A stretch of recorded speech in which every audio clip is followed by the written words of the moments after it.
Alabama. Welcome, Army sports fans, from sea to shining sea. This is Bill Crawdad Crawford, and yes, it is time to talk Army Black Knight football. And we today are talking about the 11-1 AAC Conference champs. Woo! Did you ever think we would be talking about? Yeah. Especially given all the lamenting that happened among certain elements of the fan base when they made the decision to join a conference. And our first season in the conference, knock it out of the park. Yeah, there were lots of moaning and gnashing of teeth when we joined a conference. But hey, guess what? It's our conference now, baby. We have what?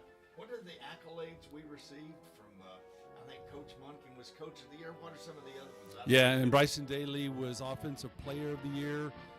We had three people, first team, all conference, about that many, second team. Pretty much the entire offensive line. Yeah, entire offensive line either was first team or second team, all conference. So great stuff. No, I mean, a fantastic story to Army being the first time in the American Conference and winning the conference championship. It's just crazy. But I mean, it's great. It's awesome. I mean, Bryson Daly went off. Tulane just did not do a great game, and we won the American Athletic Conference. First time in program history. It's just wild to think that we did this with our only loss to Notre Dame. Yeah. Who would have thought it, you know? Yeah. And yeah, and you think back to, this time last week, as we were talking about, the game and how it would go. And I think, our overall consensus was this, Tulane's a team that we could hang with. And so I don't think it was in any of our wildest dreams that we would dominate in the way we did. I mean, every phase of the game, I did not see our offense being as successful as they were. Yeah. But consistently move the ball without hardly any problems at all.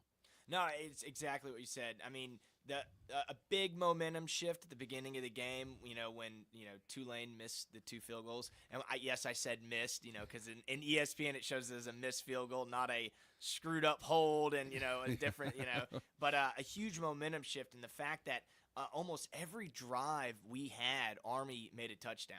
I mean, it was like Army football playing in the beginning of the seasons against the American athletic teams, the FAUs, the Temples, the Rices. We just dominated the game, and Tulane may have shot themselves in the foot, but wow, what a game! Yeah, and and Tulane's been in that championship the last 3 years, Yep. so they're used to being on that stage. I do think traveling up to West Point, cold weather, home field advantage played a part. I think that was huge, and it was great to see. For a game where a lot time of the year, people heading out of town and stuff like that. It was great to see the West Point community really rise up, and it was well attended. Well, let's do a little deeper dive into that game, and let's talk about. I'm going to try it again. No, I can't do it. That was like a gust of wind. Yeah, we got to get the real McCoy on. Yeah. But let's talk about the good and the bad and the ugly of that game, and I will talk about my good and my good was special teams. I mean, who made the fumble? Do you remember who it was? The kicker. The kicker. The Pat kicker. McAfee would have been so proud. Our kicker ran down there and created a fumble. But the other thing on special teams is not necessarily how well ours played, but special teams were a factor because of how bad they were. And that missed field goal to start the game, I know I was sitting there watching it with Steve, and I'm going, oh, no, here we go. They're going to score right off the bat. And I have never seen a field goal miss like that where the guy is sitting there, catches a snap holding it, and the kicker just freezes.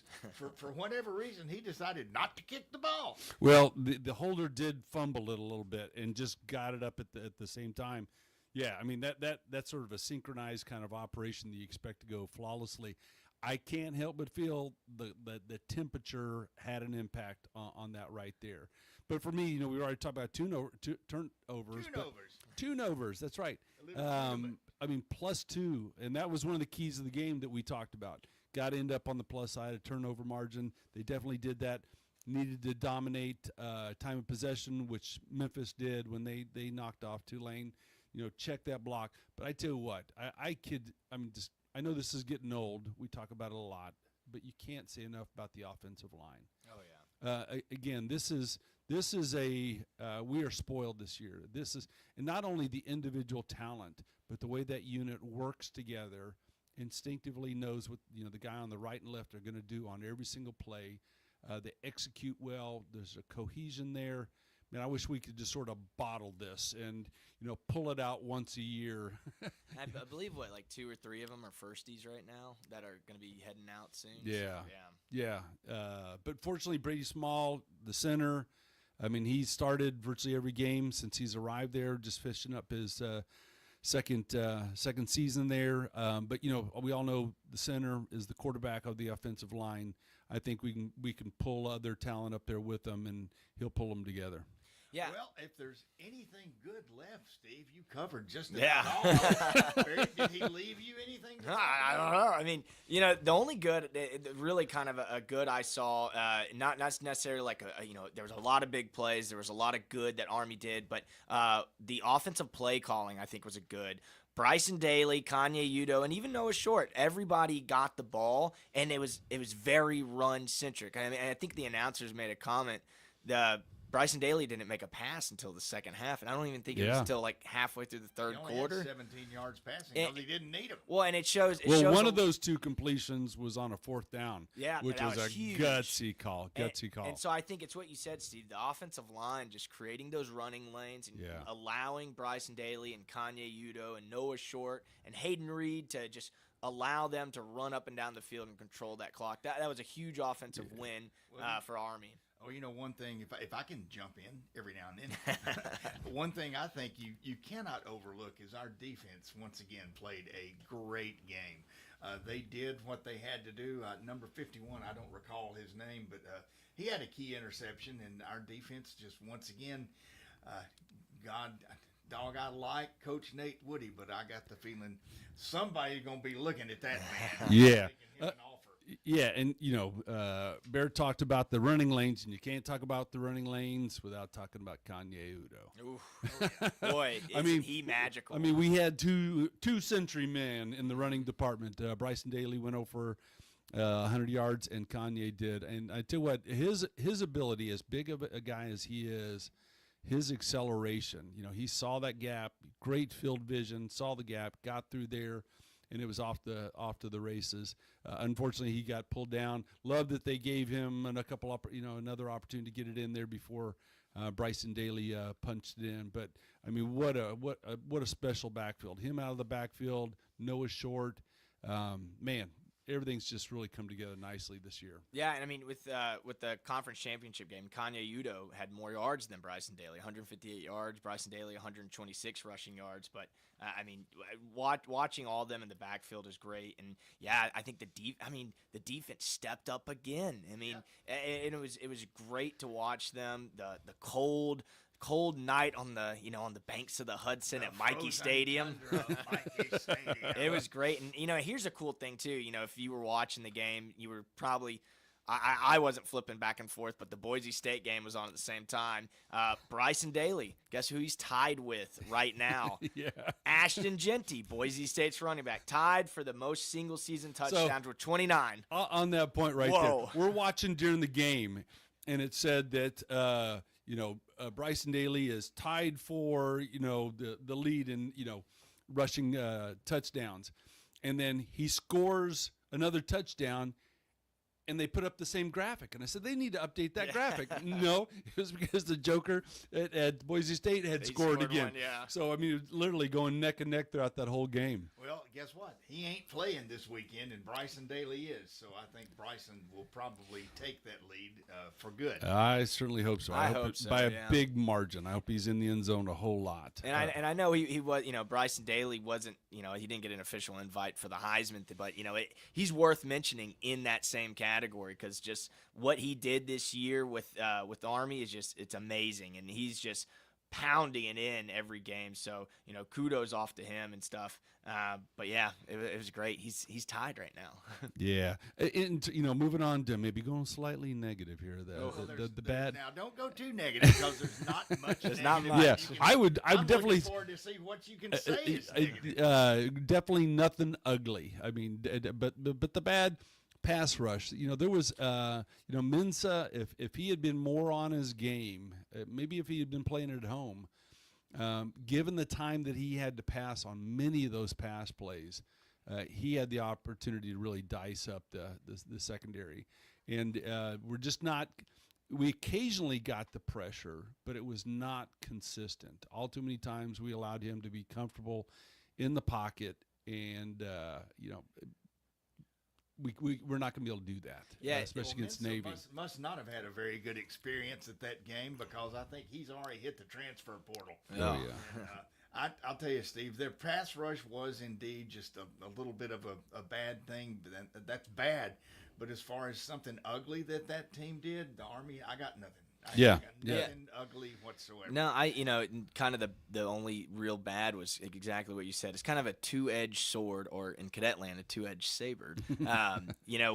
With Tulane's quarterback Mensah, sitting in the pocket for as long as he can. Yeah, our defensive rushing to get the quarterback down was not great, but it does say something about the secondary. I mean, we were covering up the receivers so well that he had no choice but to scramble, and then eventually run it. But yeah, we got to tune it up a little bit, to make sure we cut down on those big yards from him. Yeah, and especially against, Navy. We'll get into that in more detail here in a minute, but they've got two quarterbacks that are both mobile that can put yards on the stats, both through the air and on the ground. Well, we are certainly going to be talking about the old Navy game later on, but let me tell The you. old Navy game. The old Yeah, Army-Navy game. Sons of Slum and Gravy. Well, what we have coming up on the show tonight, we got a pretty good guest tonight coming on at 10 minutes at 7:40, and that is Army Athletic Director Mike Buddie. We really appreciate his time, and gosh, we've got so much to talk to him about, and we'll talk to him about some of the quotes he's made, get his thoughts on Army-Navy, and also some of the stuff that's going on with the selection committee, which, hey, we can talk about the selection committee this year, and we can even legitimately complain a little bit about Yeah, it. you can complain about complain but not whine. Yeah. Yes. Complain but not whine. Whining is not allowed. Trust but verify, as Ronald Reagan might have said. Mr. Gorbachev, tear down this procedure for selecting He just playoffs. watched Yeah, the movie the other day. So I'll tell you what. By the way, thanks to our new producer tonight, Captain Cool, John Abraham. John, you ready to give us a break here? You betcha. All right. Well, hey, we're going to take a break, and we'll be right back. This is Crawdad's Countdown to Kickoff. Crawdad Steve and Barrett the Dirt Pig Crawford. Coming back in a minute.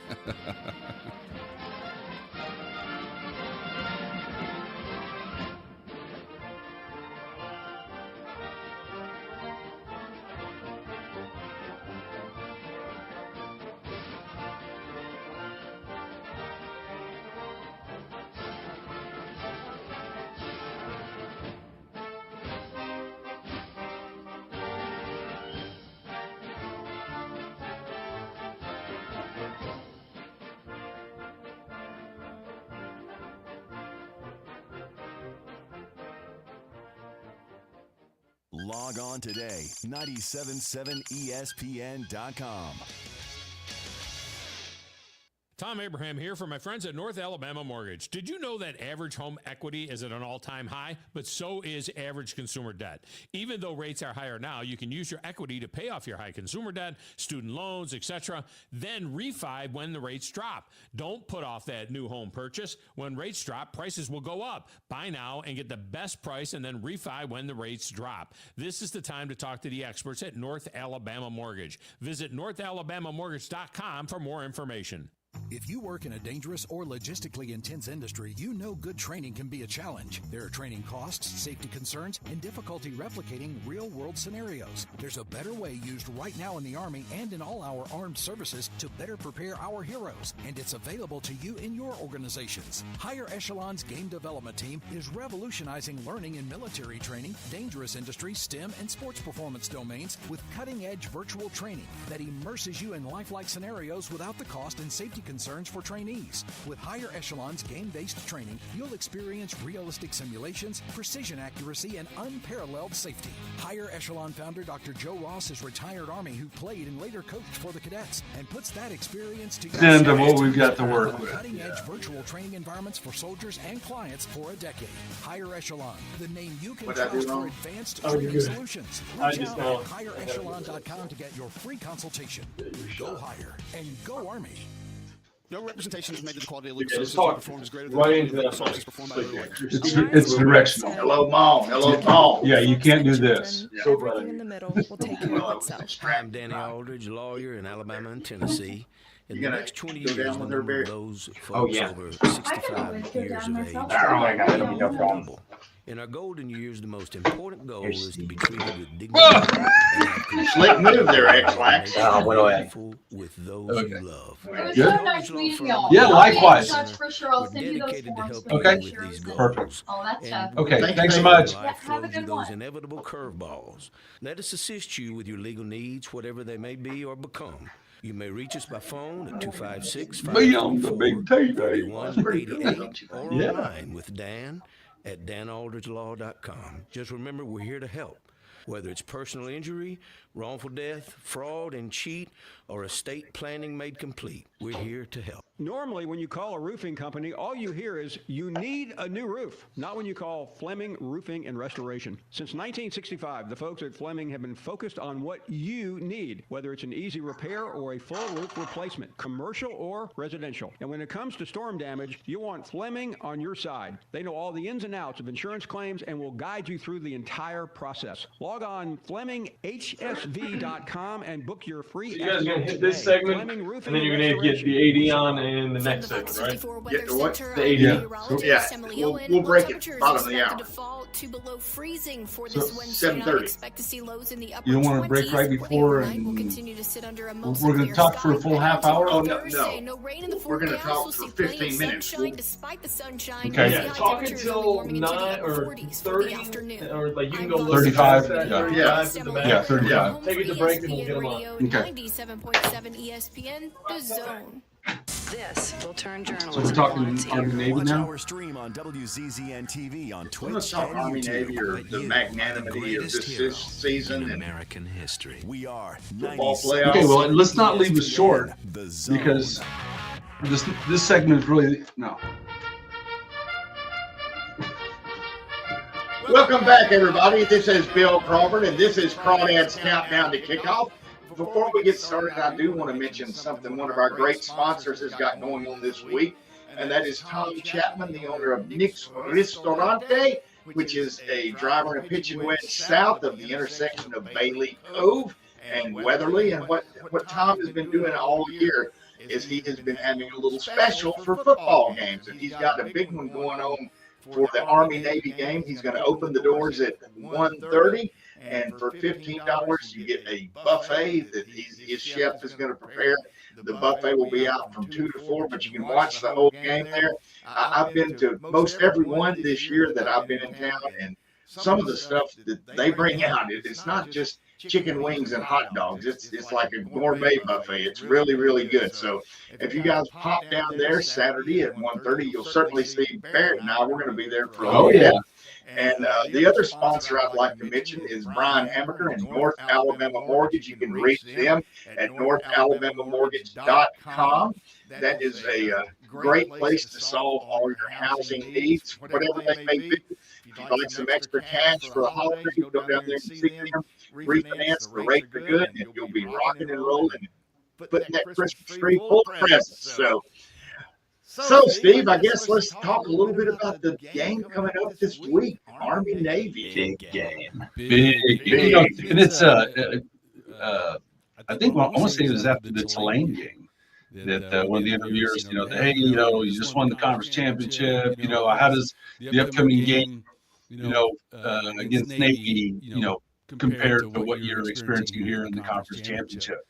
And Coach Munkin's response was, for 365 days a year, we say beat Navy. Oh, yeah. Coach Munkin made it known that, hey, yeah, we just won our first ever, conference championship, and now we're playing Navy. Yeah. And Navy is huge. And, I mean, if you look at the pregame hype for this, it is unbelievable. I mean, ticket prices are through the roof just to be in the upper deck. Second most expensive college football ticket in the country, second only to Texas A&M. Yeah, that was a big So, yeah, it's a high demand. And to me, it's just great.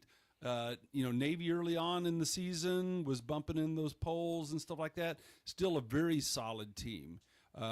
We thought we were going to be facing them in the conference championship. So, to me, isn't that a shame? to me, I love Army Navy when we're both doing well. Where it's going to come in, it's going to be a battle. Both very capable teams. Statistically, we'll talk in depth about this. Here's my famous or infamous stat sheet. Army over here, Navy, casual glance, man, it's all us. Oh yeah. But like they say, was it John Madden? Throw the statistics out, kind of thing for these kind of rivalry games. It's going to come down to execution. It's going to come down to mental discipline. All those kind of things, being able to stay in the moment. And I think coming out of a big game like the game against Tulane sort of preps us for that kind of environment.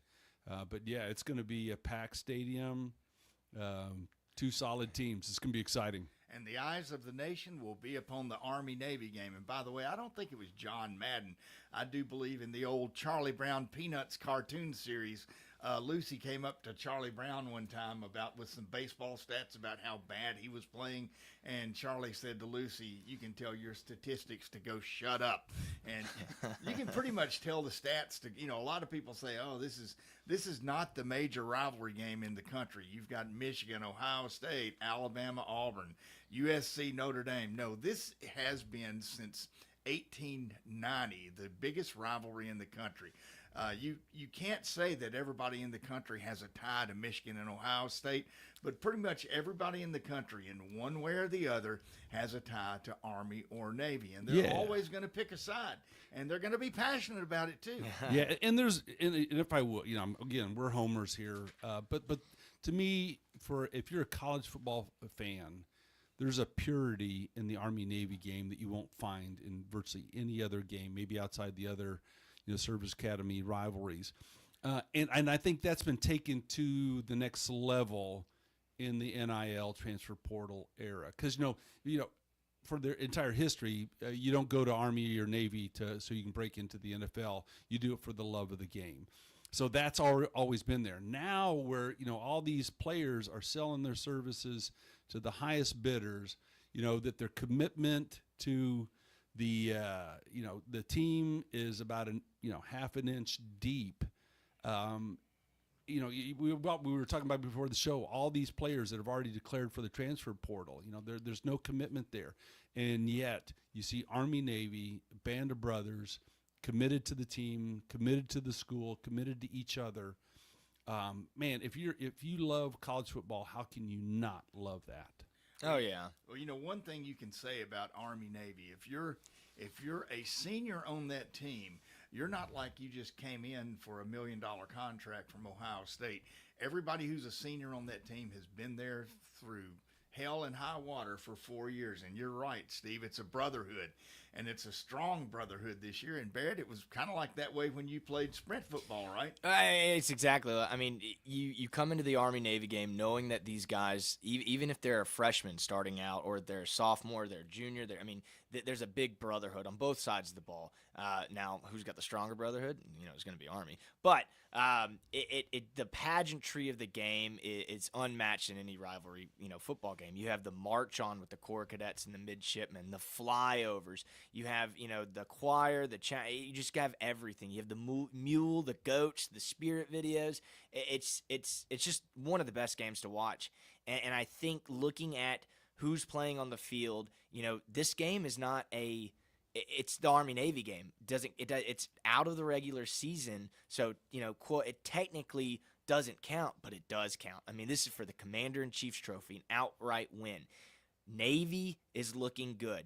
It's very hard to judge how Navy's doing this year. If you're doing how I think of it, if you're doing the college football playoff eye test, Navy beat Memphis. Memphis beat Tulane. So Navy, wow, they could be, but Navy lost to Rice. What does that say? I don't know. It's super hard to judge it by doing that, but they got a bunch of key players that are probably going to give Army some, headaches, but I mean, it's just a big game. It's a rivalry game. The fact that Army and Navy are coming into this season, into this game, just, both have been ranked both have been ranked in the AP polls. Both have had a really good season. Both are bowl eligible. I mean, and it just means more in this game. And not to mention that Army has won, and since 2000, I got the little fact right here.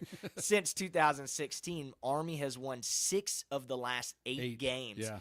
And they've won the last 2. And it's not like we won the last 2 by just dominating. They have been nail biters. Last year.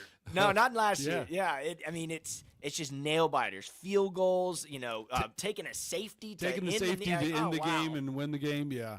Well, the thing I think that's interesting, we all three know this very well, is when you talk about the pageantry and the parades and all the stuff.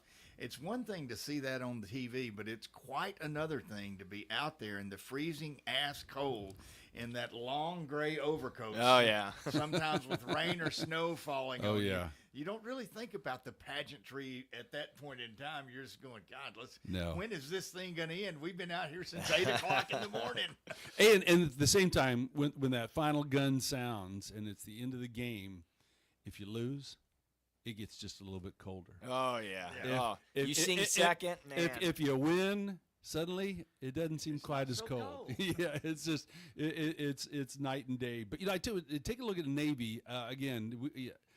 I know that the Coach Munkin and the staff are not taking them lightly. No one's taking them lightly. No, very, very capable. Well, I mean, they've got a remarkable offense. I mean, Horvath. The question about him, is he going to make it? Supposedly they sat him out of the East Carolina game in the hopes that he would be back. I think we will expect to see him start. He is a true dual threat. Not necessarily he's a 6'2", but not a big bulky guy. Not like Bryson Daly, but great acceleration, great speed, great field of vision. Can hurt you both running and throwing the ball. Yeah, no, Horvath for Navy, you've seen it a lot during the first half of this year. I mean, he's a threat on the offense. But his backup too. His backup's a little bulkier. He's more of a bruiser, for the offense. So we got to prepare for both of them. But yeah, you can't just dismiss that. Oh, he's out, we'll be okay. No, you got to prepare for both of them. And Navy's offense has been electric this season. I mean, comparing them to Army's season, it's a little rough, but I mean, when they're playing the American opponents, they're outright beating them as well. So it's going to be a tough game. It's not like, oh, Army's an American Athletic Conference Championship, they're going to dominate, even though that's what ESPN has us, by the way. But it's going to be close. So it's wow. Yeah, Navy has 6 players, first or second team, all conference on the division side. Defense side. Yeah. Well, one thing, by the way, is we do our fashion moment here on the show, which we rarely do. Camera noises. Click, click, click. This lovely shirt you see here, which was a present from my daughter and her husband. This is a replica jersey of what Army is going to be wearing at the game. It's in honor of the 101st Airborne Division, where Barrett and I both served, and it has to do with the Battle of the Bulge and Bastogne. And General Tony McAuliffe, when the Germans asked him to surrender, he gave the famous one-word answer, nuts. Nuts. Okay, I've got a question, Baird. Were you aware that we had a fashion moment as a part of this? Did not know that. I would have dressed a little differently. I must have been nodding off during that portion of the show. Well, hey, we had to have one. I got this jersey on. I got to give people recognition. I have to draw attention to myself in my jersey. Well, hey, but audience. I want to get back to a comment that Baird said. Is that what you're about to say? No. Braxton Woodson is their backup quarterback, and he's been slow to mature. But I tell you what, against the game that Horvath sat out, their final regular season game against East Carolina, Braxton got the start, and he put up 165 yards passing, 125 yards rushing. He is more from the Bryson Daly mold. He's a big, stout guy. Will take on runners, and that's not the finesse player that Horvath is. But we've got to be ready for both those guys, which presents a challenge. Two different kinds of quarterbacks, but both of them that are very effective, both running and passing the ball. Yeah, and looking at Army's defense against Tulane, we've just, and it's kind of been a running theme throughout the season. We just got to improve on that pass rushing. Our defensive line has got to step up and put pressure on the quarterback, and we just got to stop the run, but we also, if those quarterbacks go back to pass it, we just got to be there to defend it. And we did a great job against Tulane with our secondary, just covering up Tulane's wide receivers, making the quarterback scramble, but then we got to stop the scramble. So it's going to be a very busy day during the Army-Navy game, and not to mention that, Navy's had 2 weeks to kind of recover because they didn't play at the conference championship game. Oh, ain't that a shame? Well, the other well, thing that is a dual-edged saber. It's a dual saber. Yeah, oh yeah. A dual-edged saber, cadet saber. Officers draw sabers. And, one other thing about Navy is that I just don't like those guys. that squid school down on the. Yeah. I mean, your grandfather, my dad, went to Annapolis, but sorry about that, Dad. I just don't like you guys. I have an utter disdain for no, them. and I mean, I don't even know what they always do the Army Navy uniforms every year. I personally think Army's uniforms are just top notch. I can't even tell you what the Navy one looks like right now. Well, it's funny. The Navy uniform is a tribute to Army football. Were you aware? Doesn't you have, aware of this? I think it's got the skull and crossbones. It's got the skull and crossbones, which for almost 40 years has been the logo for Army football. Yeah, they will say though it's from one of their fighting air squadrons in World War II, the Jolly Roger Squadron. There's a single ship that's allowed to fly that flag. A single ship, and and that's the one that's. So a single ship to Army footballs. I just don't think they did their homework. Yeah, and probably wouldn't have gone that direction if they had. No, but I like our new uniforms. Representative of the 101st, the Battle of the Bulge, Bastogne, the Screaming Eagles. You have the snow falling down, and it was just so cool, so cool that they're gonna have it on there. Well, yeah. I cannot tell you how many times I landed my little helicopter in the middle of the night under night vision goggles at Bastogne Drop Zone in the land of lovely Fort Campbell. So. Yeah, different Bastogne, but different Bastogne. But yeah, I love the way. There is a contrast.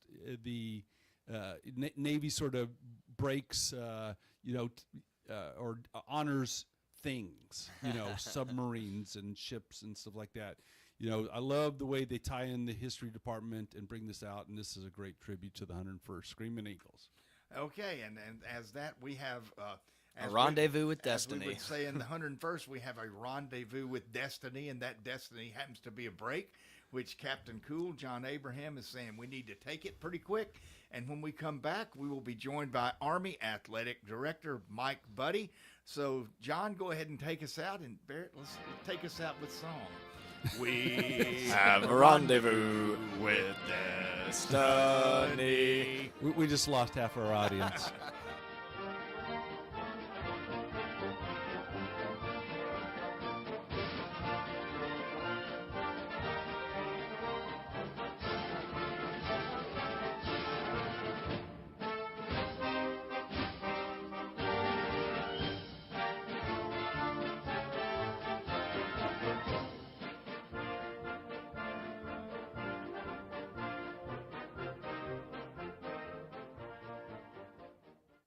Organizations using Salesforce know how powerful the platform is and how much time, money, and headaches it saves if it's set up right and you know how to use it. Let's face it, Salesforce is complicated and time-consuming to figure out, and a lot can go wrong now and down the road without expert help. That's why most Salesforce users work with an implementation partner like Higher Echelon, so they get the absolute most out of their Salesforce investment. Higher Echelon is a 5-star Salesforce consulting partner who won Salesforce Military Hiring Partner of the Year. President Dr. Joe Ross is retired Army who played and later coached coached for the cadets. He puts that experience to good use at Higher Echelon, where they pride themselves on hiring veterans. Look, not all Salesforce partners are the same. Don't put your company at risk by going with an inferior partner. Higher Echelon is the trusted partner you can count on to get you up and running and seeing returns on your Salesforce investment in a fraction of the time it would take if you go it alone.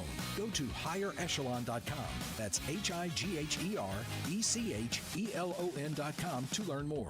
Go higher and go Army. Tom Abraham here for my friends at North Alabama Mortgage. Are you thinking about home improvements? Well, use your equity now and refi later. Or use your equity to eliminate consumer debt forever, then refi to a lower rate and shorter term when rates drop. North Alabama Mortgage can also help you if you're thinking about buying an investment property or a second home at the lake or the beach or in the mountains. We have great programs to make that happen. Visit NorthAlabamaMortgage.com to learn more. That's NorthAlabamaMortgage.com. Lots of wise and well-informed car buyers wait all year long for this time of year because they know year-end deals are worth the wait. Hey folks, Bobby White back again for Woody Anderson Ford. We've got 700 Fords for you to choose from. And if you've had your eye on a 24 F-150, Explorer, Expedition, or Escape, listen up. Come and see us at Woody Anderson Ford today, and you'll drive home with no payments for 90 days, plus get financing as low as 1.9% for 60 months and $1,000 in bonus cash. This is good, and it bears repeating.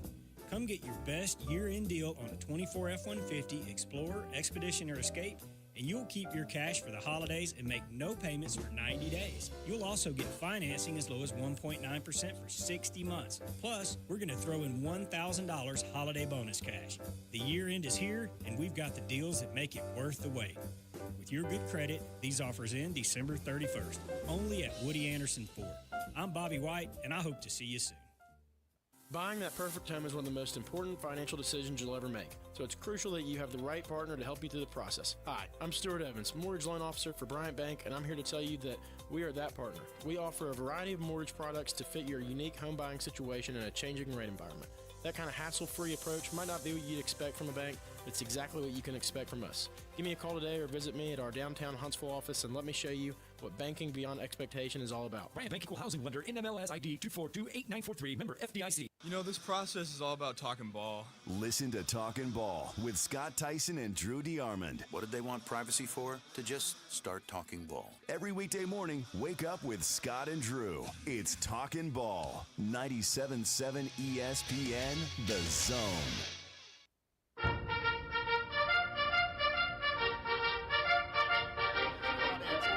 Kickoff. Tonight we have the distinct honor and pleasure of being joined by the best athletic director in the United States of America, Mike Buddie. Sir, how you doing tonight? Hey guys, I'm doing well. I appreciate the intro. I hope I can live up to it. Well, guess what? I think you already have, and so I'd like to start out and firstly thank you for the time. Very gracious of you to do this in the week of Army Navy, and what does this magical season mean to you as the athletic director at this point?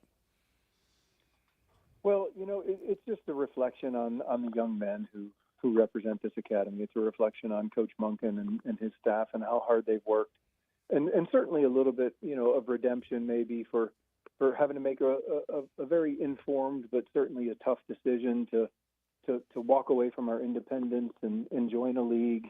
I thought we would be really tough to beat this year, but even what this group has been done has exceeded all of our expectations to have been in the AP poll 9 straight weeks, sitting here at 11-1, already have an AAC championship under our belt.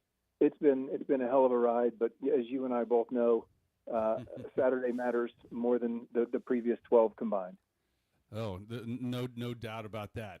I'd like to sort of jump into the deep end of the pool. I mean, right now we're in that part of the season where we're hearing athletes declare for the transfer portal, and we're hearing about big money NIL contracts. And we've talked to one of the questions we've asked each of the coaches that have come on to get their perspective. But you realize, I mean, NIL transfer portal is not just about football. That covers all the sports out there. What is your perspective as the athletic director? Is that a handicap for Army, or is that really an advantage for us? Well, a year ago, I would have probably flipped a coin and said it was probably a disadvantage. But here we are, and I think when you've seen the success of the Navy football team. You see certainly what we've been able to do, and you watch some of the struggles. I mean, we lined up this year against some really talented teams with 20, 30, 40 transfers. Most of the teams in the AAC have pretty decent payrolls, but what they lack is the cohesion, the discipline, the grit, the shared experiences that our kids have. It's rare in today's day and age for kids to spend their freshman year, as the scout team, and sophomore year as the fourth string, and they work so hard and they invest so much in it, and they become so close with their teammates.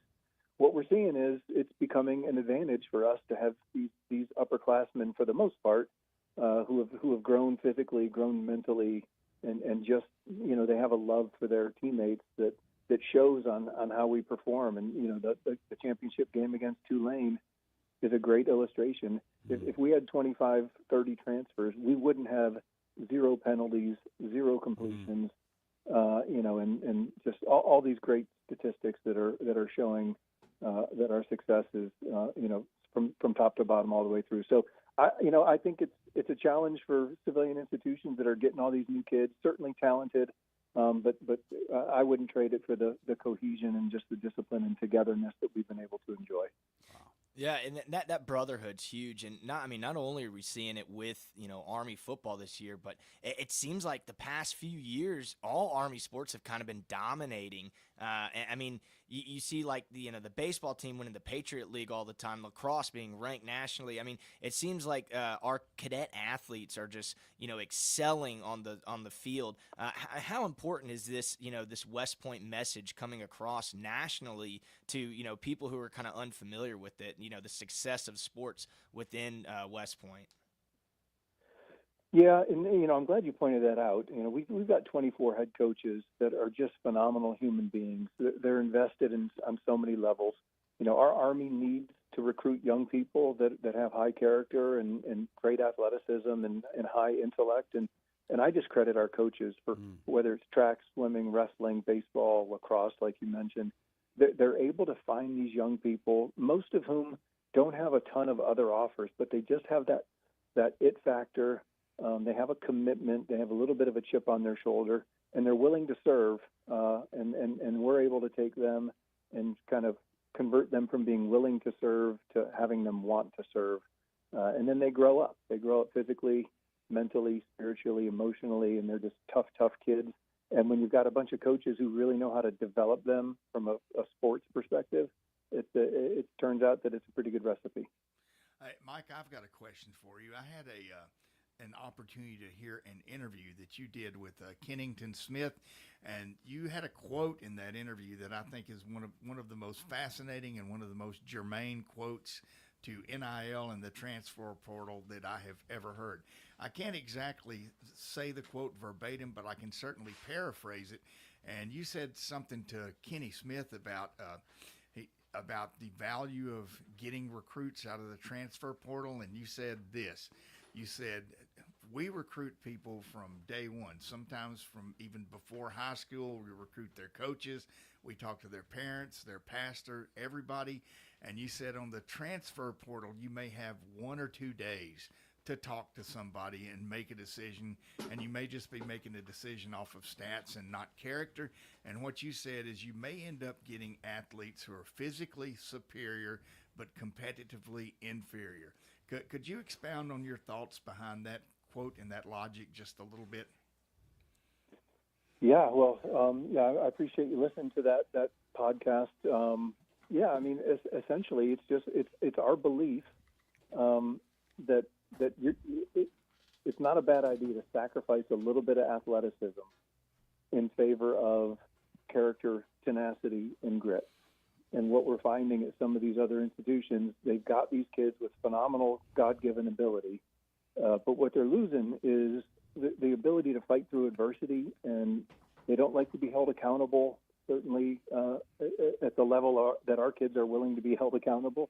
Our kids are held accountable from 6:30 in the morning until they go to bed every day in every facet of their experience at the academy. And so that affords our coaches the ability to hold them to a high level of accountability. And that's what young kids need. It's what young people, certainly what I needed when I was 18. And so while we may look across the field and everybody's a little bit taller, a little bit thicker, a little bit faster, a little bit stronger.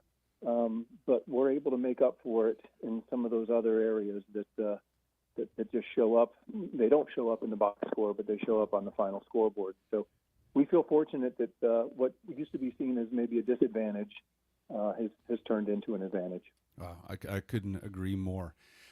You just signed a new contract with CBS for the Army-Navy game, and that had to be a great opportunity to sort of have in the negotiation high ground, both teams doing really well. But tell us a little bit about that contract, but also how does Army's contract mesh with the American Athletic Conference's standing contract, and how does that all come together? How does that work together?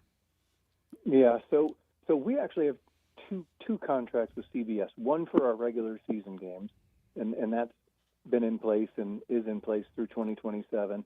And then the Army-Navy game is a standalone contract that obviously myself and Chet Gladchuk, we kind of co-negotiate that. And so what's exciting about this extension is, CBS has always been the home of this game.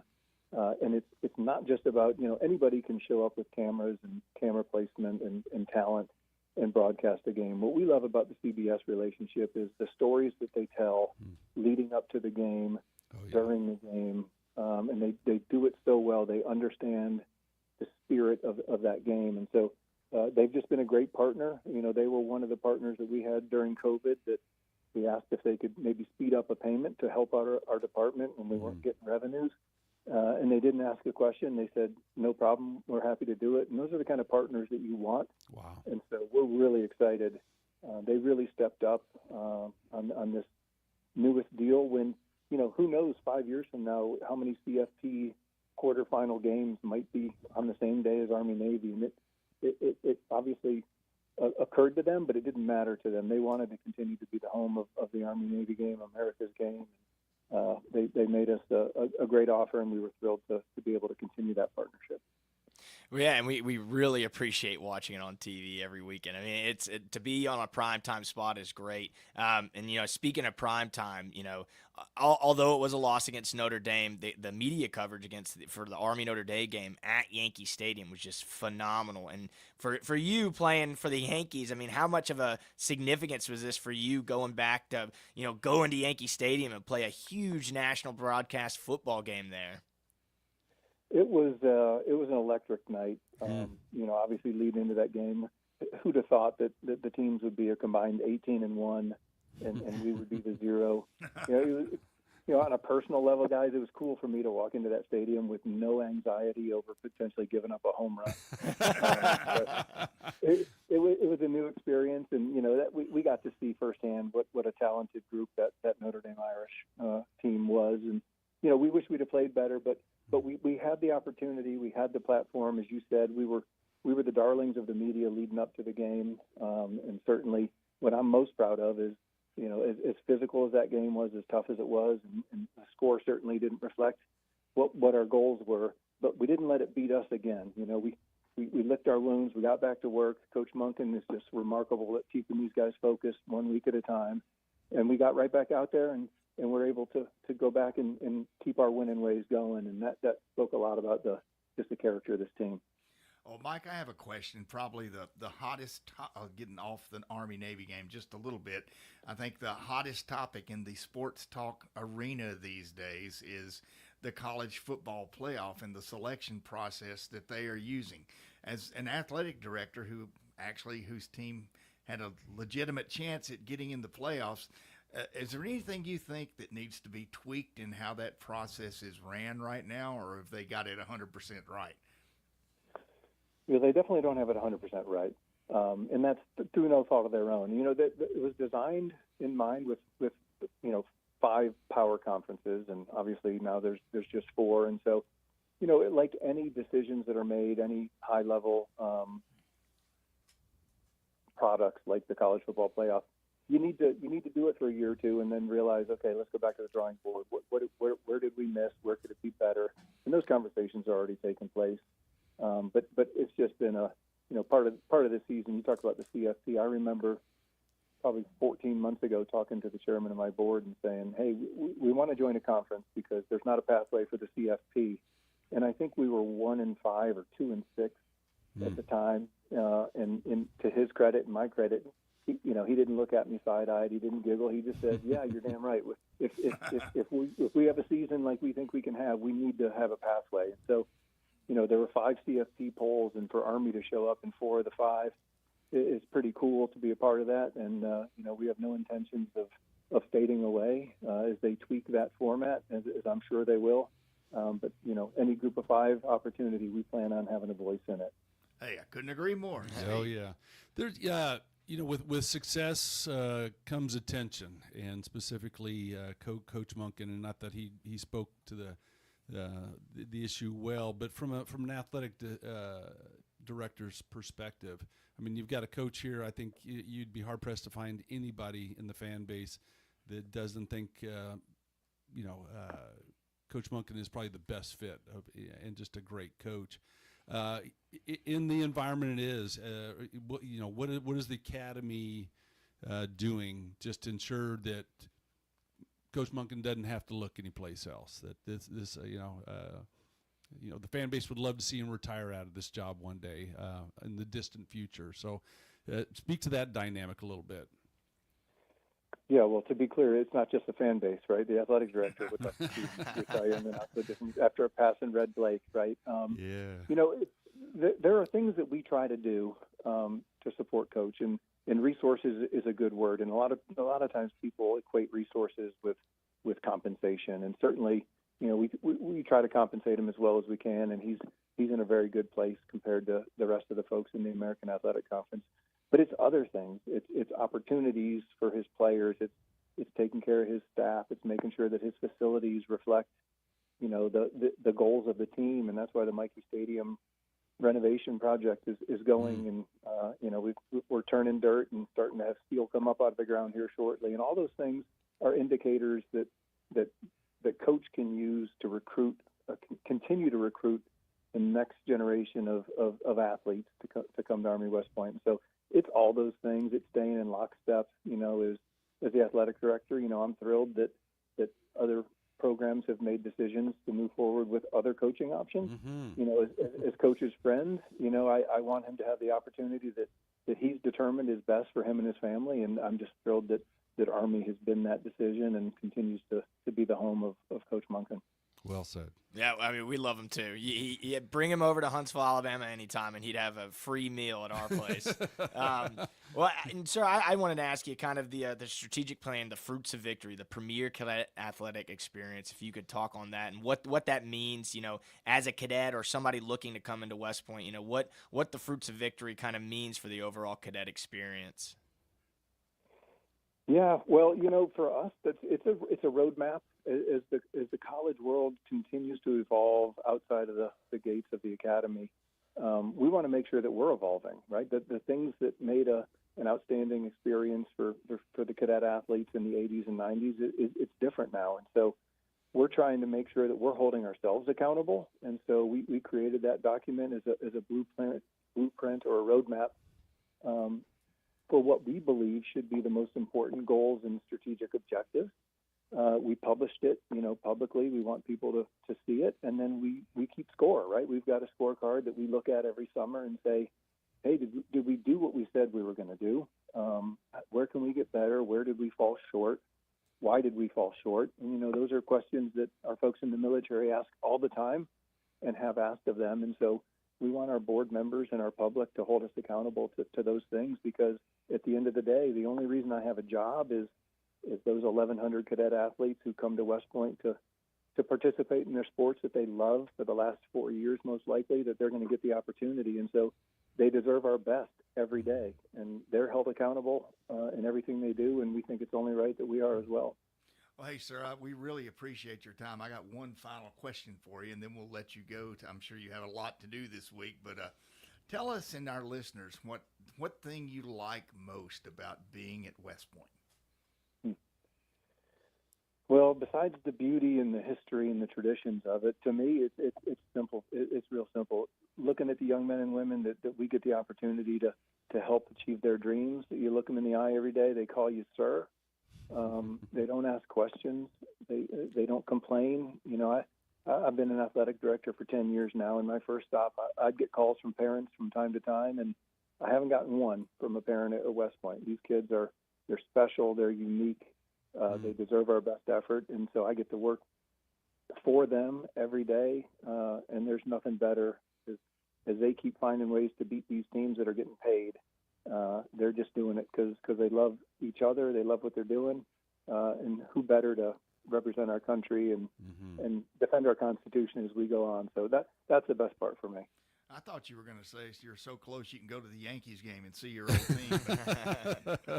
That doesn't hurt. That doesn't hurt. Well, hey, Mike, we'd like to certainly thank you for your time, and we'll go ahead and let you go, and we appreciate it. And thank you for coming on with us tonight, and beat the hell out of Navy this Yes, week. sir. Beat Navy. Beat Navy. Absolutely, guys. Hey, thanks for all you do for us. We appreciate it. Beat Navy.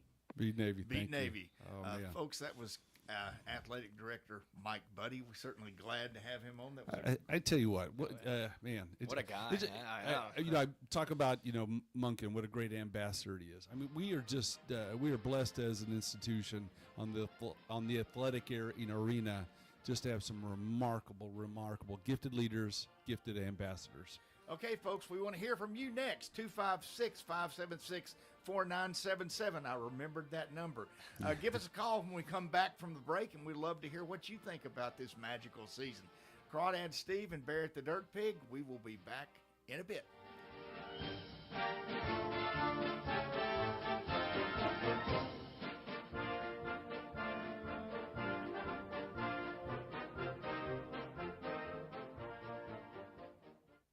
Organizations using Salesforce know how powerful the platform is and how much time, money, and headaches it saves if it's set up right and you know how to use it. Let's face it, Salesforce is complicated and time-consuming to figure out, and a lot can go wrong now and down the road without expert help. That's why most Salesforce users work with an implementation partner like Higher Echelon, so they get the absolute most out of their Salesforce investment. Higher Echelon is a 5-star Salesforce consulting partner who won Salesforce Military Hiring Partner of the Year. President Dr. Joe Ross is retired Army who played and later coached for the cadets. He puts that experience to good use at Higher Echelon, where they pride themselves on hiring veterans. Look, not all Salesforce partners are the same. Don't put your company at risk by going with an inferior partner. Higher Echelon is the trusted partner you can count on to get you up and running and seeing returns on your Salesforce investment in a fraction of the time it would take if you go it alone. Go to higherechelon.com. That's HIGHERECHELON.com to learn more.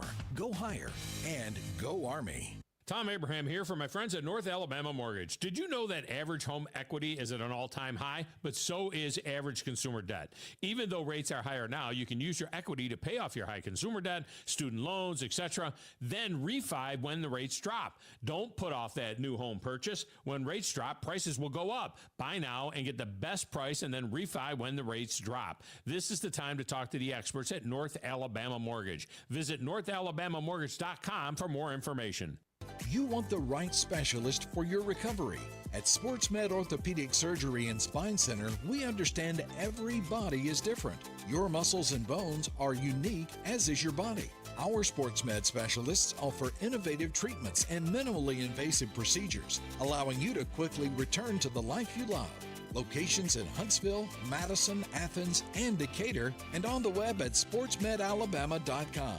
Improving performance, improving lives.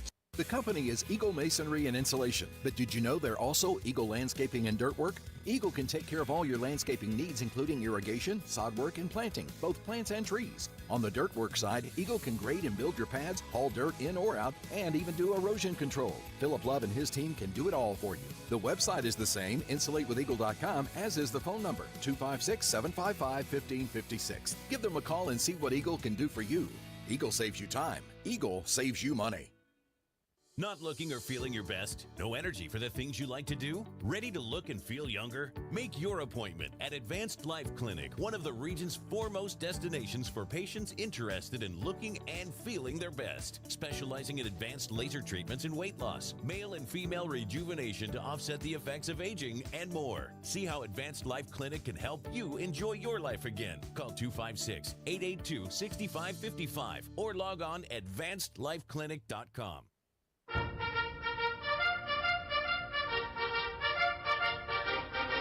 Welcome back, everybody. This is Bill Crawdad Crawford, and this is Crawdad's Countdown. Kickoff. Once again, I want to remind everybody about a great event happening at Nick's Ristorante Saturday for the Army-Navy game. He's going to open the doors at 1:30.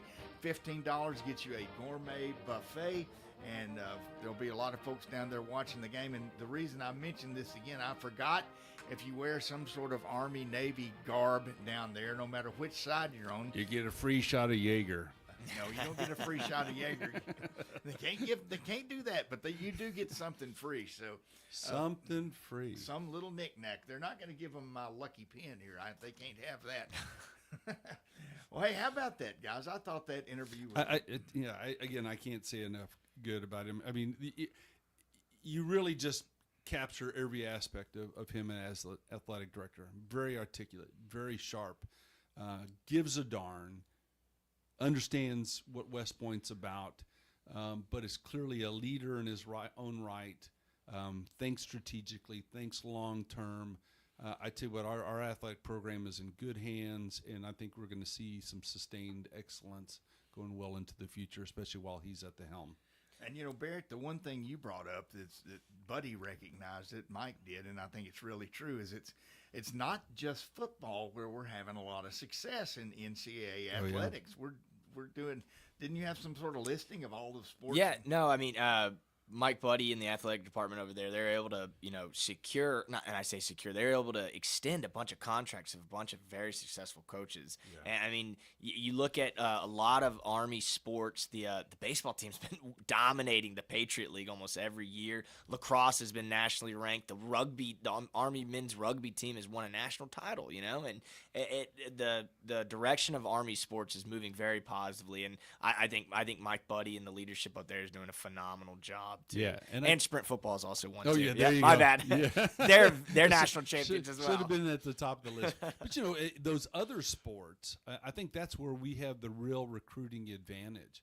Because even with the advent of NIL and there's a little extra money, but that's being targeted on the high payoff sports like football and basketball typically. Mm-hmm. But you think baseball, the typical university has like a dozen scholarships, and so what they do is they give you a third of it. They'll give another, and so it's very rare, even at some of those elite baseball schools, Vanderbilt, Georgia Tech, some of those other ones, Tennessee, for them to have baseball players that are on full rides. Whereas every cadet athlete that comes to West Point is on a full ride, and I think they're doing a better job of communicating that, of connecting with those potential recruits, getting it on their radar. Yeah, and I really like too the Mikey Stadium renovation project, and you kind of looking at Nick Saban, what he did with Alabama, making that the premier institution, and kind of that trickling down to all the other sports, the academic buildings, just the overall campus. With us winning the American Football Conference, I'm not saying we're the next Alabama, but I'm saying it's gaining a lot of attention, and it's I'm really looking forward to see what Mikey Stadium's going to look like after that renovation. I mean, it's going to be something. You and everybody else. Well, hey, not everybody else. We got some of those. There's some naysayers. We got haters out there. We got haters. Yeah, and I tell you, I can right now rattle off a dozen high school stadiums in the state of Texas that are bigger and better than Mikey Stadium was prior to the renovation. We've got to, that's what people see, and especially with the cameras up in the press box, those new stands are going to be what people see, and that's going to be a big draw. And when you bring recruits and you walk them through that, you can't put a price tag on that. Excuse me, Bill. Well, that's okay. I'll just sit over here in the corner and shut the hell up. Won't say anything. Oh, please, In Bill. fact, I've lost my train of thought. So let's see. The Mikey Stadium, one of the things a lot of people say about that is it ruins the view of Lusk Reservoir. It does not. It's not going to. It is unaltered. It is unaltered. Yeah. But the one thing I would like to see them do at West Point, and one of the biggest problems I think they have up there with filling the stands, is somehow, some way, figure out a better way to get people through those little tiny gates No. so they can get into the stadium in And time. How many people have you heard? Well, I got there and it took forever to get in, and I finally got to my seat at the halfway through the second quarter. Well, sounds like you need to plan start a your little bit trip better. early. Start Do your that backwards planning, and you're right. And Well, that when is the a game kicks consistent. off at noon. How early can you start? Yeah, That's the but thing. they're constrained. Their gate can't be opened up any bigger. Coming over a Stony Lonesome, you'd have to move serious. Yeah, you got to move. It's a some whole lot of stone. dynamite, and while you're doing that, that gate gets shut down, and it's all those kind of give and takes. There's not a real easy. There's no easy button. You know what else isn't easy too about speaking of stadiums? Where we're at in Landover, Maryland for the Army-Navy game. Ooh, that's going to be packed. Oh, and trying to get to that stadium, if you guys are listening and you're going out there for the Army-Navy game, get there early because it's going to be packed. Well, my thing that I think they ought to seriously think about is, and this, Barrett, you and I have experienced this, not Steve because he's a Texas A&M fan, but if you go down to the Alabama games, it used to be a madhouse trying to get around down there, but they put some parking out that was far off-site. Yeah. Big parking lots, a good shuttle bus system, and I think Army needs to look at buying some sort of land out in the Highland Falls area and make it into some parking lots and some shuttle buses. Yeah, they do a good shuttle. They've got 3 shuttle routes. You can park down at Eisenhower or down by the river, and they'll run you up there. But even that, okay, where can you build a parking lot in Highland Falls? There's not a lot of level land. Go to Westies. Yeah, exactly. Yeah. Well, I can't tell you how many times as a cadet at West Point I stood out there in the rain waiting for a shuttle bus that never appeared. On game day, having experienced that recently, it's a very efficient system now. Well, hey, bottom line is this. Good things are happening at West Point, and good people are making them happen. And that is Mike, Buddie, all the coaches up there, the superintendent, Gilliland, wasn't he your general? Oh, yeah. He was your Yeah, general in the 101st. So good things are happening at West Point. Hopefully nothing good happens at West Point this weekend because we won't be there. We will be in Landover, Maryland. Yeah. And I tell you what, again, I love a game, Army-Navy game, when both teams are doing well. And this is going to be a street fight. It is. We're going to have to be at the top of the game. And sort of like I was, we were kicking around before the show. This is a real leadership challenge, and I even mentioned this, going into the Tulane game. Army's had a series of very big games, emotional wins, and so you think about that. They're hoisting the trophy, winning their first ever conference championship in their first year as conference members. Big emotions, excitement, demanding environment. Coach Monken had to get him up Saturday morning and say, okay, we're reviewing tapes. We're getting ready. And not having that traditional bye week before Navy to sort of let those bruises heal, get everybody back up, a little extra time in the tape room, all those kind of things they haven't had. And so that's a formidable challenge that Monken has been presented with. Well, Navy had that same thing happen a couple of years ago where they were in the championship game, and it didn't fare too well for them at the game. But look, Steve, that leads into a question I'll ask both of you guys, and that is this. Which coach do you think has the biggest leadership challenge getting his team ready for the game Saturday? Jeff Monken or Coach Newberry? I think Monken. I saw something online about this earlier today about what's at stake, what's to win, and I mean Army's got everything to win. Yeah, we're not going to the college football playoff, but winning the American Athletic Conference Championship for the first time, going undefeated in conference play, only lost to Notre Dame. This is a huge kind of momentum shake for the Army football program, and I think for the firsties that were on the field during the conference championship game, their last time playing at Michie Stadium, hoisting that trophy up, the cadets rushing on it, you don't want to hang your hat up now. And so I think it's exactly a big leadership focus on Jeff Monken and the team to, hey, we need to wake up, we need to get healthy a little bit again, we need to train and practice so we can go into Army-Navy and just dominate. And I mean, you're looking, it's not going to be an easy game. It's going to be a slugfest. I mean, we have, on average, against American Athletic Conference teams, have won 35.5 to 13.38. And I got the stats right there. But what you you didn't didn't make cipher that? I didn't do the math in my head. But that's showing just, a typical American Athletic Conference team, to include Tulane, we've dominated the score. Yeah. Navy is not a typical American Athletic Conference team. They're No. Navy. It's a rivalry game. And so I think it's to get the Army football team motivated, ready. To get them motivated, I don't think there's any challenge in that. But to get them prepared and ready for this game is going to be huge. Yeah, and I'll since you took Army, I'll take Navy. And Who do I get to both you get to flip the coin. But I think Navy is given the fact that they lost 3 of their last 5 games. Matter of fact, they have 3 losses on the season, and all of them happened within the last 5 games. And so you're in that kind of environment. You're doubting yourself, and hey, can we win? Their last game, again, solid win against East Carolina, but still they have those other 3 losses. And so how do you get your team, especially in a bye week, works, cuts both ways. On one hand, you get some time to heal, feel better, get extra reps in there and those kind of things, but you're taken out of your rhythm, and you're not going through that game week rhythm. You hit the pause button, and so you run the risk of not being quite as sharp without or with that bye week. So I think Newberry getting this team up and saying, okay, yeah, we can win this, but both teams, this is the game that they have circled from day one. When they show up for spring ball, this is the game they have circled on the calendar.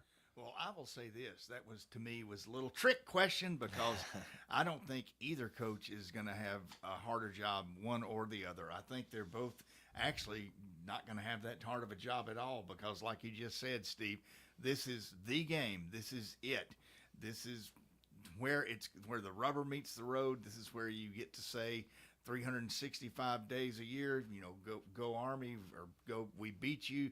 Is where the plebes at the mess hall get to fall out. For those who don't know academy jargon, means they get to sit at the table like a normal human being. Relax. Eat their meal instead of getting hassled while they eat it. So they want it to win. And I think it's the same at Navy. They both know what an important game this is. The whole country is going to be watching, except maybe there's a couple of ticky-tack little bowls going on around the game. But no, they're both. And you think about 8-10 years ago, when we were the ones who had lost a majority of the games. Yeah. Again, breaking that streak. Yeah, the stat that Barrett threw out. We've won 6 of the last 8. Navy correspondingly has lost 6 out of the last 8. Mm-hmm. And are we settling into a period? But yeah, I think this is. Yeah, they just need to say Army, Navy, and the teams are ready. They're up for it. I mean, you never know what to expect with the Army-Navy game. You go to last-second field goals, to safeties in the end zone to win the game, to snow falling on the field, and the Navy midshipmen are scraping the snow off for their field goal kicker to kick it and miss it. I mean, it's just a wild experience to watch this. So the motivation's there, and I mean, shoot, I'm motivated. I'm waking up every morning like, we gotta win. It's great. Well, hey, folks, we're going to be getting out of here pretty soon, and we want to hear from you in the last segment of the show, 256-576-4977. When we come back, we're going to each give our keys to the game, what we think Army has to do to win and what we think Navy has to do to win. And maybe some of you folks can give us a call real quick. We'd love to hear from you and talk about this wonderful season and this game, America's game, coming up in just a few days. Steve, you can get this one, right? Yeah, I think I can.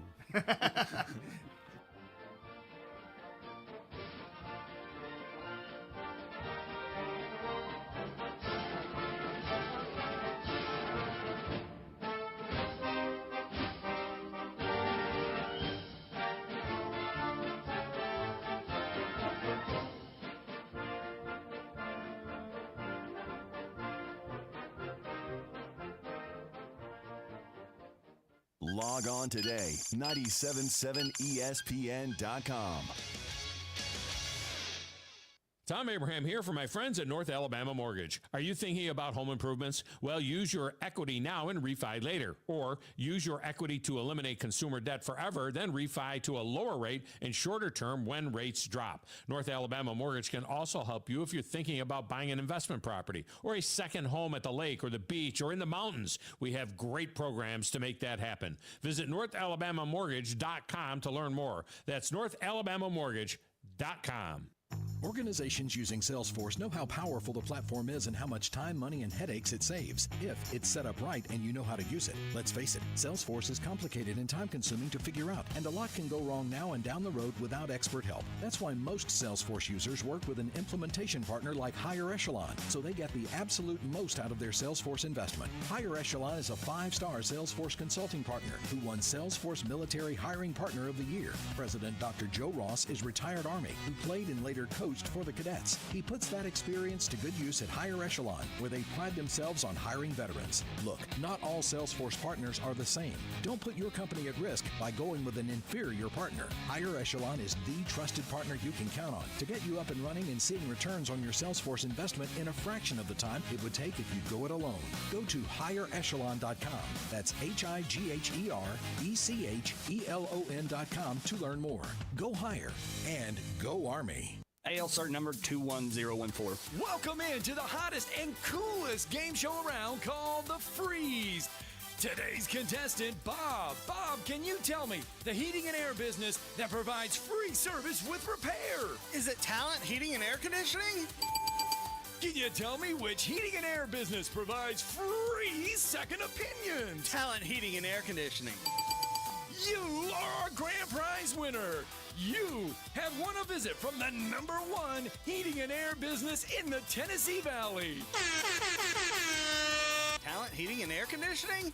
That's right. Talent Heating and Air is coming to you. This is Thomas with Talent Heating and Air Conditioning, and you don't have to win a game show to use us. We have free second opinions year-round, and we're doing free service calls with a repair. So just remember, call Talent Heating and Air Conditioning at 256-503-4490 or visit us on our website at talenthvac.com. Ho, ho, ho! Bob Baumhauer here. Need a stocking stuffer for this Christmas? We've got you covered at Baumhauer's Victory Grill. Surprise everyone in the house this year as they empty their Christmas stockings to find our popular gift cards. Now, through December 24th, you'll receive a $5 bonus card with every $25 gift card purchase. So put a Christmas smile on everyone's face with these great stocking stuffers. Baumhauer's Victory Grill. Legendary fun, legendary food. Merry Christmas! From the Fox 54 Weather Center, I'm meteorologist Emily Owen. Low temperatures expected to fall to below freezing for this Wednesday night. Expect to see lows in the upper 20s. For the overnight, we'll continue to sit under a mostly clear sky. Heading into our Thursday, no rain in the forecast. We'll see plenty of sunshine. Despite the sunshine, we'll see high temperatures only warming into the upper 40s for the afternoon. I'm Fox 54 meteorologist Emily Owen on your home for ESPN Radio 97.7 ESPN, The Zone. Everything you need is just a click away. I screw up sometimes, too, man. Okay, almost everything. Come on, pal. Tell your fortune. Log on today. 977ESPN.com. 977 ESPN, The Zone.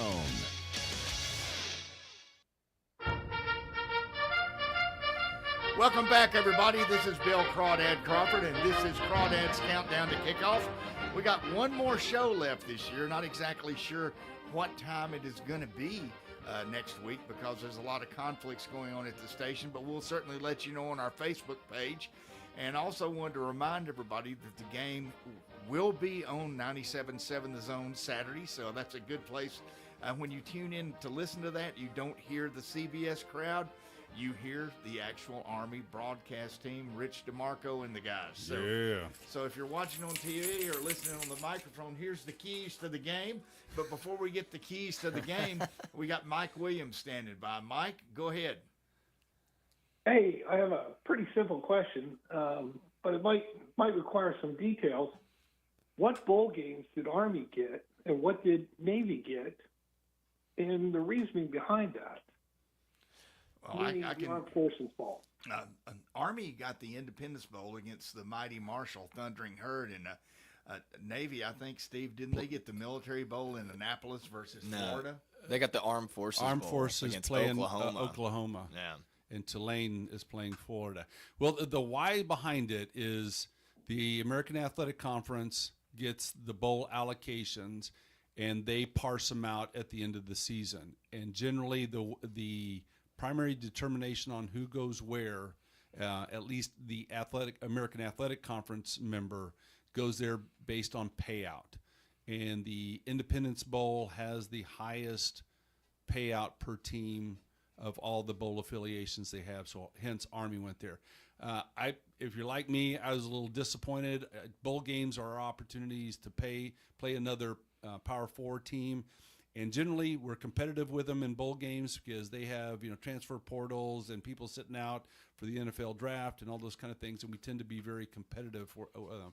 So I'm a little bit disappointed in Marshall. At the same time, Marshall won Conference USA. It's pitting a conference champion against a conference champion, so it's not entirely a bad deal.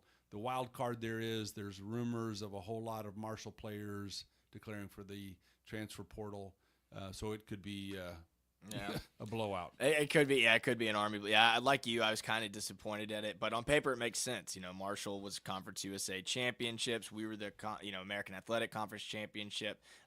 It would have been great to see Bama come into that thing. That would be great. Army playing Bama, but hey, we'll take the Independence Bowl. Independence Bowl is huge, big name recognition. And so we'll take it. And we'll just trounce over the thundering herd. And if I could just one final comment on this is the fact that we're potentially complaining about any bowl game going to is a testimony to how far Army has come in these last few years, where our expectations are up there. We want to take on the big boys. We want to go to a prominent bowl game. We want to play those Power 4 teams. And again, not too many years ago, we were just, 5-6. We're not going to a bowl game. No, a few years ago, we were going 5-6, and we were going to look at this some sort of academic formula where they have to let 5 win teams in the game. And so, keeping our fingers crossed. Mike or whomever this may be, don't worry about that. We're going to a bowl game, and I think we're going to do good, and I really do appreciate the call. Yeah. So keys to the game. Well, I think we jingle, got jingle, jingle. Keys to the game. Go ahead. So my keys to the game. Army's offense has been explosive this season, and we have to keep it up. I think the ultimate key to the game, the first drive, the first team who has a possession. If Army has the ball first, we have to score first. If Navy gets the ball first, we have to stop them. So I think the key to the game is that first possession, that first drive to kind of set the tone. Steve, what's a good key to the game? Yeah, for you? I think it's about focus on individuals. When Navy has the ball, we've got to stop Blake Horvath, or if Braxton Woodson is in there, those are those dual threat quarterbacks. We've got to contain them. We've got to have an answer for them when they decide to tuck the ball. At the same time, we've got to be able to get pressure on them when they're throwing the ball. Conversely, when we've got the ball, there are three primary players that we have to have a plan for every single play. Number one is Colin Ramos. He is the stud linebacker, American Athletic Conference, first team, all conference, leads the team in tackles. He's got a nose for the ball. He is there, and on the heels of that, safety Ryan Lane and defensive tackle Landon Robinson. Those guys. We've got to have a plan for those guys. I think our offensive line can take them. I mean, what are we then? All of our offensive line are, first team all conference. So I feel good about them. But yeah, I think we got to shut down their defense, control the time of possession. But I mean, it's all about momentum. Whichever way the momentum shifts in this game will be a huge factor. Emotions are huge. How about you, Bill? What do you think? My key to the game is this, and it's only one. I think the teams are pretty well evenly matched, especially if Horvath plays quarterback. I think the key to the game, these games are always close. No matter what Steve's green sheet says, it's going to be a close game, and I think the key is going to be special teams. I think whoever wins the special teams game, and guys, we got a good field goal kicker, I think that's going to be how we decide this game. Probably by one field goal. We'll give our predictions in a bit, but I think we have a caller on the line. Caller, are you there? Crawdad and Company. It's Kyle calling from our lovely nation's capital. How you guys doing tonight? Right. Hey, beat Navy. Beat Navy. What's up? Yeah. No, I just want to call in, and I don't want to talk about, the larger conversation, which is what I would say is some of the disrespect that's been shown by the playoff committee to the Army team throughout the year, and particularly as it came down the stretch, coming off in a 11-win season, AAC championship. But how much is the chip on the shoulder that's got to be there, and not just on the shoulder, but in the hearts and on the minds of every Army player that takes the field on Saturday? How much of a factor do you think that'll play in the outcome of the game? I love it that they're coming in the game with a chip on their shoulder. We're going to show the college football playoff because, to your point, and I can't rattle off the three names. I think it was Syracuse, Missouri, and maybe Illinois. We were ranked ahead of all three of those teams in both the AP and the coaches poll, but not in the college football playoff. So what did the CFP committee see that the AP and the coaches aren't seeing? I hate to say this, but I don't think Army belonged in that 12-team field. I do, however, believe that they deserve to probably be in the top 15. Yeah, I think that too, and I think I think the chip on the shoulder on the shoulder. I think it makes it a huge must-win for the Army-Navy game. I mean, Army's got a lot riding on this win. I mean, to go American Athletic Conference Championship, I mean, it's going to be huge, and I think we're going to be crushing it out there with them. Well, one chip that I think is going to be on the shoulder, and that's going to be on the shoulder of the offensive line and that whole offense, is they're going to want to show the rest of the free world that our quarterback deserves a damn seat at the Heisman Trophy thing. And I expect Bryson Daly to run wild. They're going to open holes for him that you could drive my brand new truck through. So, guys, and I'd love to see him in the regular season with the most rushing touchdowns. And that would make that statement right there. Well, guys, once again, we run into that hateful thing known as the clock. Hateful thing? Is it hateful or is it just evil? Depends on how. Yeah. Maybe just had a bad day. Had a bad day. I did have a bad day. So no, I didn't actually. I had a good day.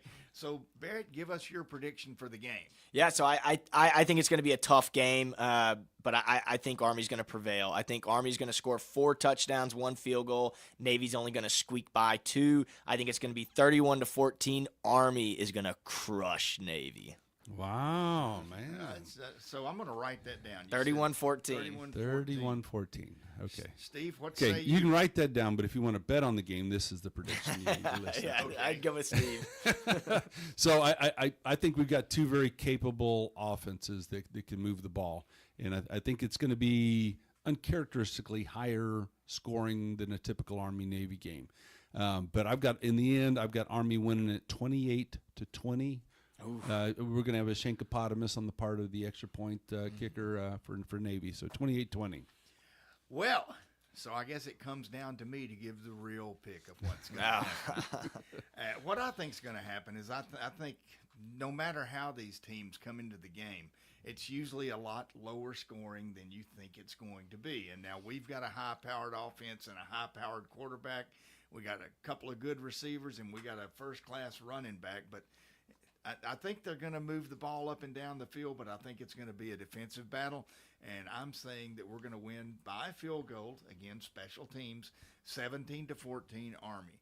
And you know what?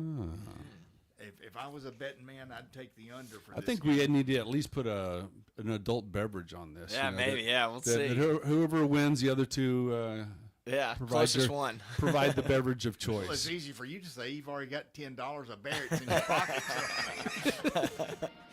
Well, hey, folks, we got to get it. Go ahead, Steve. There are 2 and a butt days until Army beats the hell out of Navy at Northwest Stadium in Landover, Maryland. And folks, we thank you for listening, and no matter what you do, please always remember what we say. No matter where you are, no matter what you're doing, there's a soldier, sailor, airman, merchant marine, or coast guardsman standing a watch so you can enjoy the life you do in this country of ours. Go Army. Be Navy. We're out of here. Crawdad gone.